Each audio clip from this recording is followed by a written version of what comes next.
Hey guys, Tomboy601, and today we have the Zhao, the all new Japanese heavy cruiser that has come to legendary tier.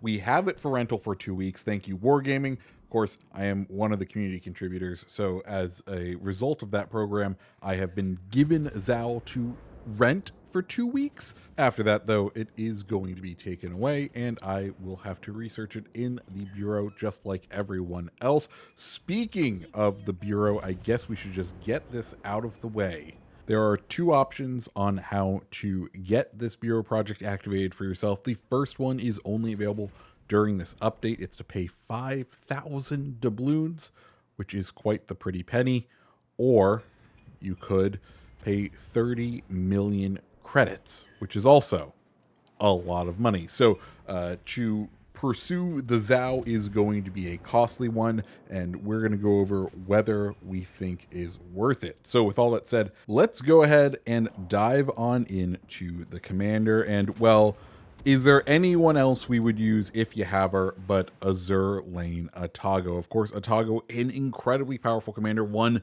that unfortunately will never go back on sale. So if you don't have her, there are still options. You can go for a full DPM build, but today we are going with Atago. Our two inspirations are going to be Makawa and Mimbelli for more concealment and better reload. Then we are running Beyond Range, Arsonist, which is her unique skill, granting us an extra 8% chance to set fires, which is absolutely insane. Then Sponge, Fixated, and Refill Station. Like I said, very, very powerful commander. If you do not have access to Azur Lane Atago, which I understand if you don't, because, well, she isn't 100% available all the time, and she won't be coming back.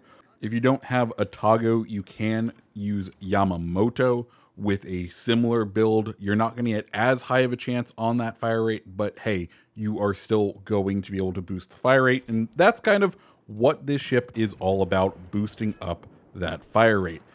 After that, let's go ahead and talk modules. In the first slot, we are running Main Battery Mod 2. That's right, we need to buff the turret traverse speed on this beast.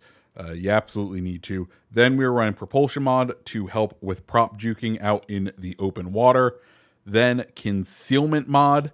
And then finally, we are running the legendary version of the gunfire control system, i.e. more range, because, well, more range gives us more time to prop juke, which means we take less shells, which you're going to want to take less shells because, well, you can get hit. You can get slapped in this boat.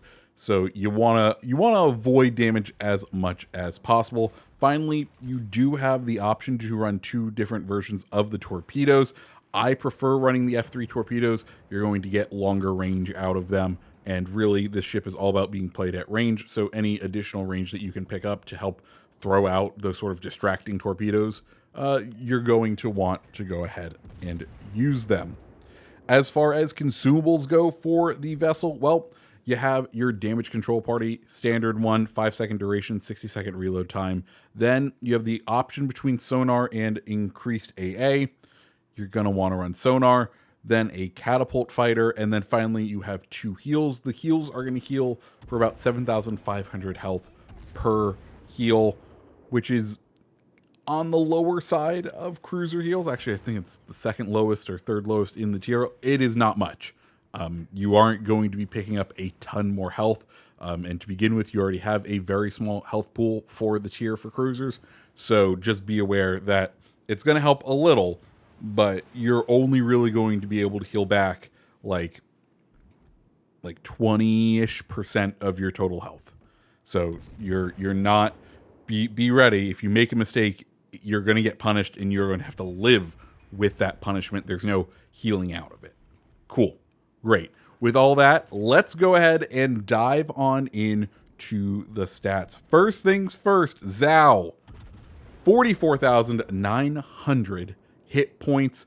You're going to get two heals, and your total potential health on that is going to be 59,964, i.e. the amount of health you would get if you could perfectly min-max those heals. Armor thickness on the vessel is going to be between 6 and 203 millimeters. Let's go ahead and take a look at that armor view because, oh boy, I mean, in all honesty, it's kind of what you would expect. Bow of the vessel, bow and stern of the vessel, 25 millimeters, i.e., gonna be overmatched by pretty much anything, any large battleship at the tier, and they're gonna want to shoot you because you are gonna be burning them down. As far as deck armor in the center, only 30 millimeters. So you're still going to be struggling to really shrug off any large caliber AP. Let's go take a look at that citadel. Nice raised citadel right in the center, just not below the turrets, essentially, is where you want to hit Zhao, and it will go boom. As simple as that. This is a vessel that will absolutely explode if you hit it, which is kind of its overall balancing factor, if you could call it that. Awesome. Cool. So that's the armor.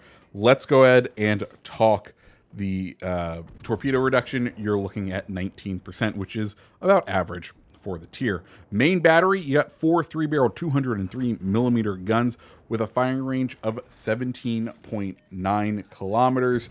You can get that well over 19 if you're running the legendary mod. That's going to give you an additional 10% on top of that. You can see kind of the crazy ranges that you were able to sling HE with this, and you were able to accurately hit at those ranges thanks to some great shell velocity and incredible dispersion, because, well, you end up having the dispersion of a destroyer with this thing, and that leads to some pretty successful salvos even at extreme ranges of above 20 kilometers. Reload time on the vessel, 12.1 seconds, giving you 60 shells per minute. 180 time on our guns is 25 seconds, still nearly the longest at the tier. HE damage is going to be 3,740, giving us a DPM of 224,400 with a 27% chance to set fire, which is absolutely insane. AP, you're doing 5,400 damage, which is about 324,000 damage per second. Secondaries, well, you got 6 2-barreled 100 millimeter secondaries with a firing range of 5 kilometers. Reload time is going to be 3 seconds.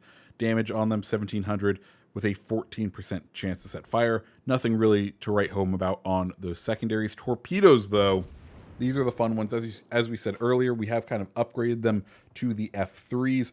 We have 4 5-barreled 610 millimeter torpedoes, and well, they can hit like a truck, but you need to know when to use them. Firing angles on them aren't that great. You're going to be showing a lot of broadside when you use these torpedoes, so just be wary. One of them, I would almost prefer to drop spot prior to using them if you have a ship within range.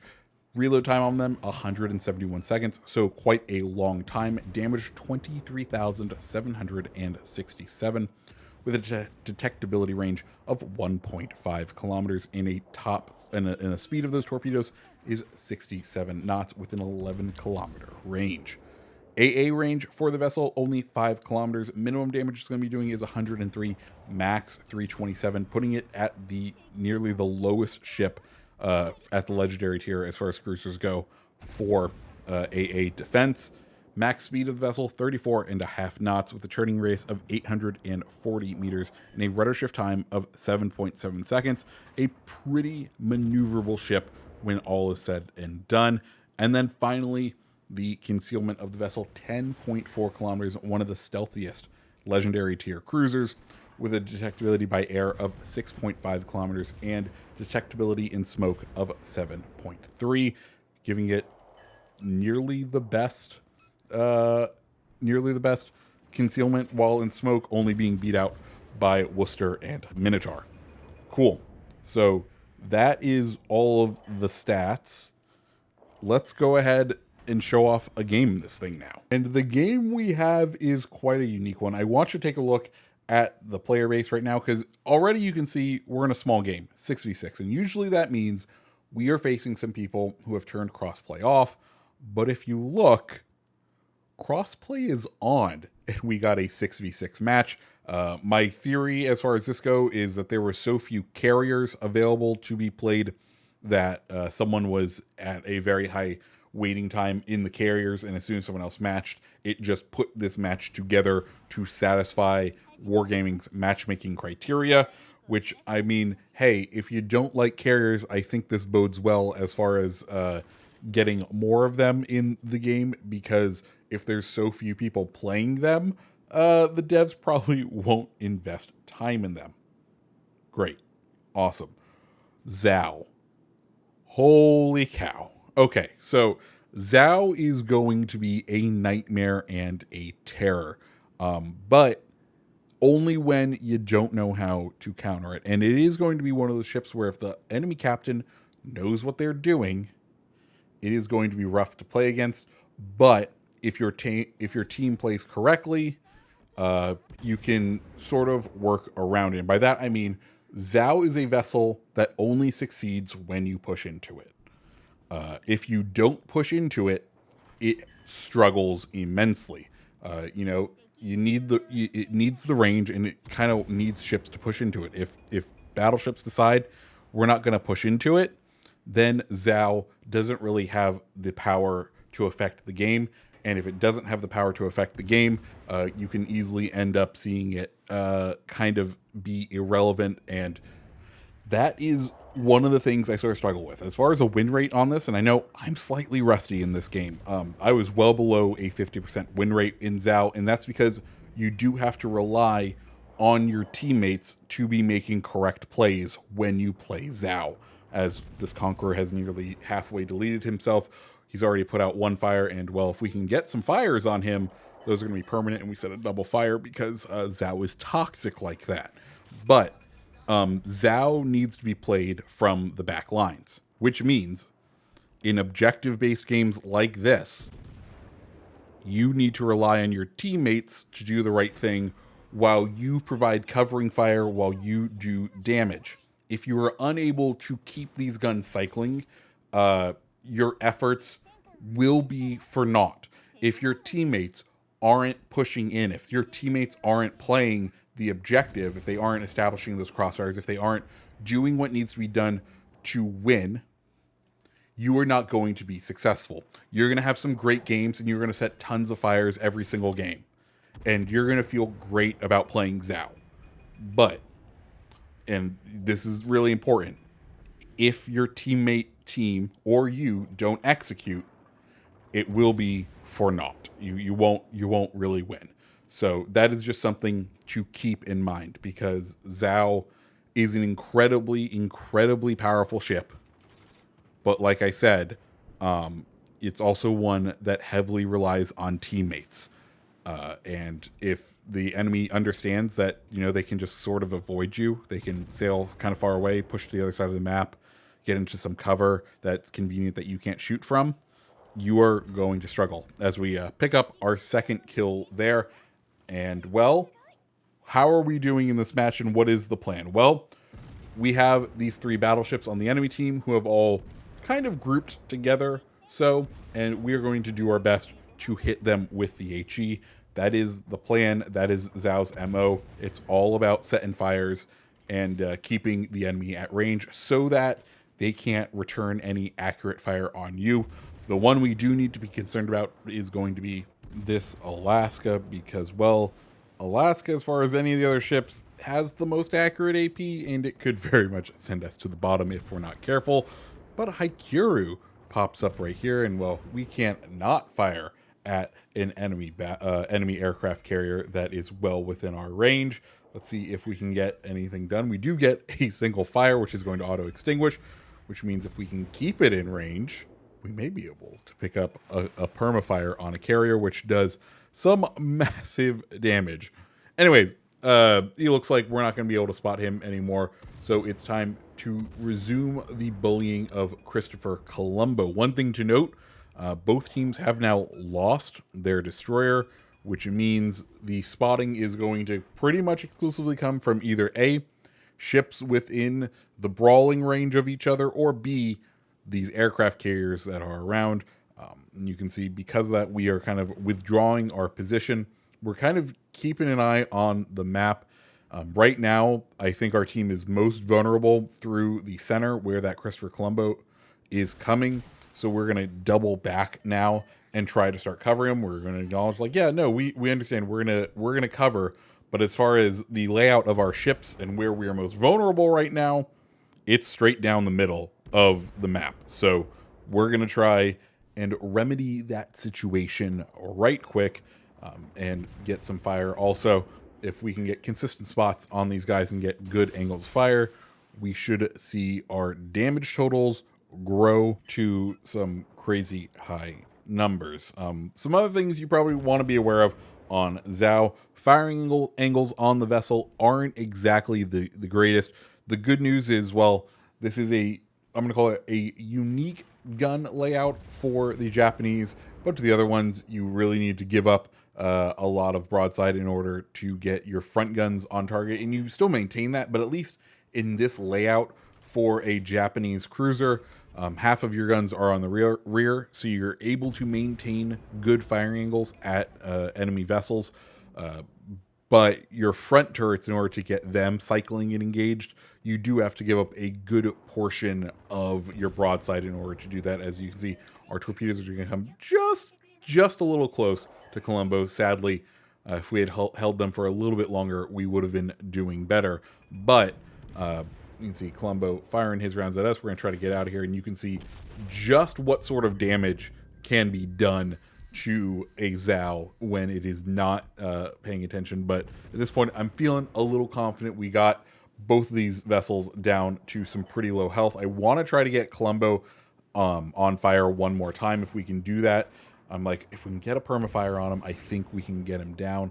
As we switch back to the other side of our guns, we're just trying to struggle and find the correct angles that we need to have in order to make these engagements work. As we get that permafire, we're like, okay, Colombo, he's down. Let's go ahead and get this Yamato. And this is the important kind of thing you need to do when you're an HE spammer, is understand the fire process and I'm not going to call it the fire triangle, but like what you need to do in order to get fires. One, you want to force a permafire on the enemy. How do you do that? Well, permanent fire is when the enemy ship doesn't have a damage con to cycle to put out those fires.